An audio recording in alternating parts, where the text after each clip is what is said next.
मेरी सरकार का मंत्र है सबका साथ, सबका विकास, सबका विश्वास और सबका प्रयास। और इस मंत्रों का एक ही लक्ष्य है, विकसित भारत का निर्माण। माननीय सदस्यगण, जब देश के विकास का लाभ अंतिम पायदान पर खड़े व्यक्ति को भी मिलने लगता है तो भी विकास सार्थक होता है। मेरी अंत्योदय की वह भावना है जिसके प्रति मेरी सरकार संकल्पित रही है। गरीब को गरिमापूर्ण जीवन मिलने से उसमें जो सशक्तिकरण का भाव पैदा होता है और गरीबी से लड़ने में उसकी मदद करता है। स्वच्छ भारत अभियान के तहत बने 12 करोड़ शौचालय, प्रधानमंत्री उज्ज्वला योजना के तहत निःशुल्क दिए गए 10 करोड़ गैस कनेक्शन, 80 करोड़ जरूरतमंदों का राशन, सौभाग्य योजना, जल जीवन मिशन जैसे अनेक योजनाओं में गरीब को ये भरोसा दिया गया है कि वे सम्मान के साथ जी सकते हैं। ऐसे ही प्रयासों की वजह से देश के 25 करोड़ लोग गरीबों को परास्त करके आज अपने जीवन में आगे बढ़ रहे हैं। इन्होंने न्यू मिडिल क्लास का एक ऐसा समूह तैयार किया है जो भारत की ग्रोथ को नई ऊर्जा से भर रहा है।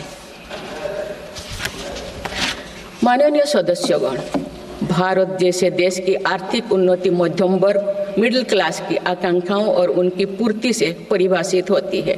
मध्यम वर्ग जितने बड़े सपने देखेगा, देश उतने ही ऊंचा उड़ान भरेगा। मेरे सरकार ने मुक्त स्वर से मध्यम वर्ग के योगदान को न केवल स्वीकारा है बल्कि हर मौके पर उसे सराहा भी है। सरकारी कर्मचारी भी मिडिल क्लास के अहम प्रतिनिधि है। हाल ही में मेरी सरकार ने सरकारी कर्मचारियों के कल्याण के लिए 8वें वेतन आयोग के गठन का निर्णय लिया है। ये निर्णय आने वाले वर्षों में सरकारी कर्मचारियों के वेतन में बड़ी वृद्धि का आधार बनेगा। केंद्र सरकार के लाखों कर्मचारियों का यूनिफाइड पेंशन स्कीम के तहत 50% सुनिश्चित पेंशन देने का निर्णय भी लिया गया है, जिसका व्यापक स्वागत हुआ है। मध्यम वर्ग का अपने घर का सपना पूरा करने के लिए भी मेरी सरकार प्रतिबद्ध है। रेरा जैसे कानून बनाकर मध्यम वर्ग के सपने को सुरक्षा दी गई है। घर के लिए लोन पर सब्सिडी दी जा रही है। उड़ान योजना ने लगभग 1.5 करोड़ लोगों का हवाई जहाज में उड़ने का सपना पूरा किया गया है। जन औषधि केंद्रों में 80% रियायती दरों पर मिल रही दवाओं से देशवासियों की 30,000 करोड़ रुपये से ज़्यादा बचे हैं। हर विषय की पढ़ाई के लिए सीटों की संख्या में भी कई गुना बढ़ोतरी का बहुत लाभ मध्यम वर्ग को मिला है। राष्ट्र निर्माण में करदाता के योगदान को मेरी सरकार ने सम्मान देते हुए टैक्स से जुड़े मसलों को आसान किया है। टैक्स विवादों को कम करने के लिए फेसलेस मूल्यांकन की शुरुआत कर पारदर्शिता बढ़ाई गई है। आप देश में 75 वर्ष से अधिक उम्र के वरिष्ठ नागरिकों को जिन्हें सिर्फ पेंशन मिलती है, आयकर रिटर्न दाखिल करने के संबंध में स्वयं निर्णय लेने का अधिकार दिया गया है।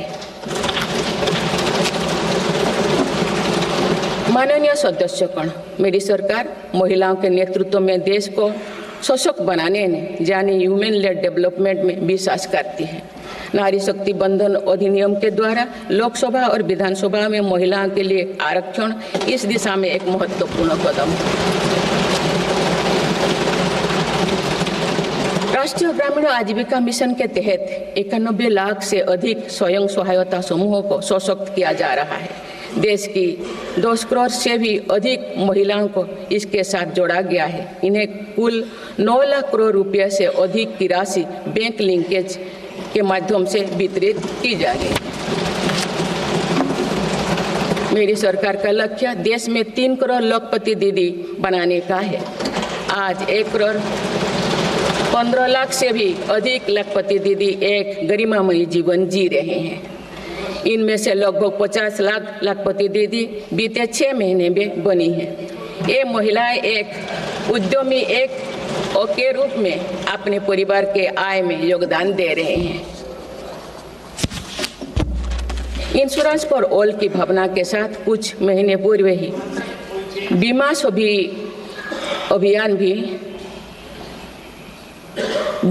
अभियान भी शुरू किया गया है। हमारे बैंकिंग और डिजी पेमेंट्स सखियां दूर दराज के इलाकों में लोगों को वित्तीय व्यवस्था से जुड़ने में महत्वपूर्ण भूमिका निभा रहे हैं।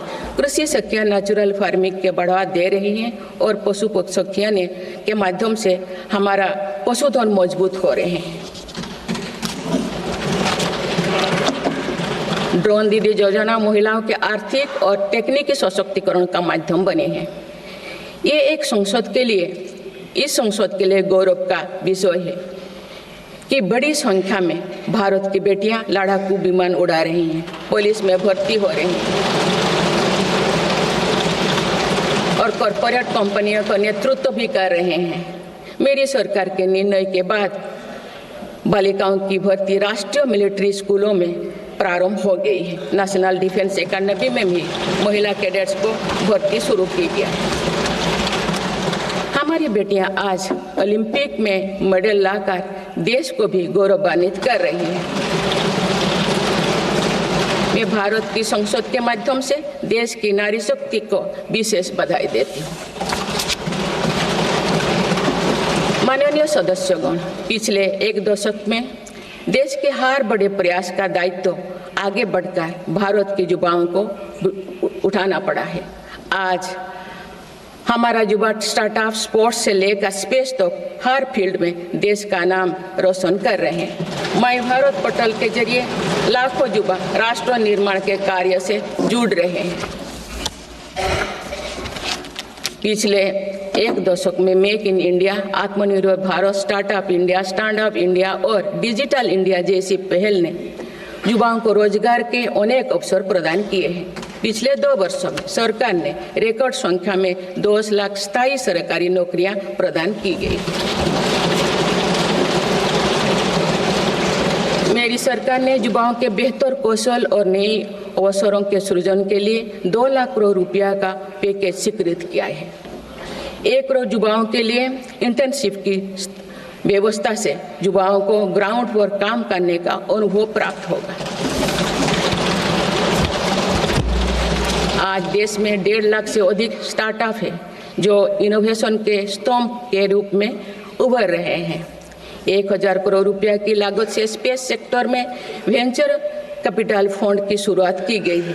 US world future skill index 2025 में भारत विश्व में दूसरे नंबर पर पहुंच गया है। यानी फ्यूचर ऑफ वर्क श्रेणी में एआई और डिजिटल टेक्नोलॉजी अपनाने में भारत दुनिया को रास्ता दिखा रहा है। ग्लोबल इनोवेशन इंडेक्स में भी भारत की रैंकिंग 76 से सुधर कर 39 हो गए हैं। माननीय सदस्यगण, मेरी सरकार राष्ट्रीय शिक्षा नीति के माध्यम से विद्यार्थियों के लिए आधुनिक शिक्षा व्यवस्था तैयार कर रही है।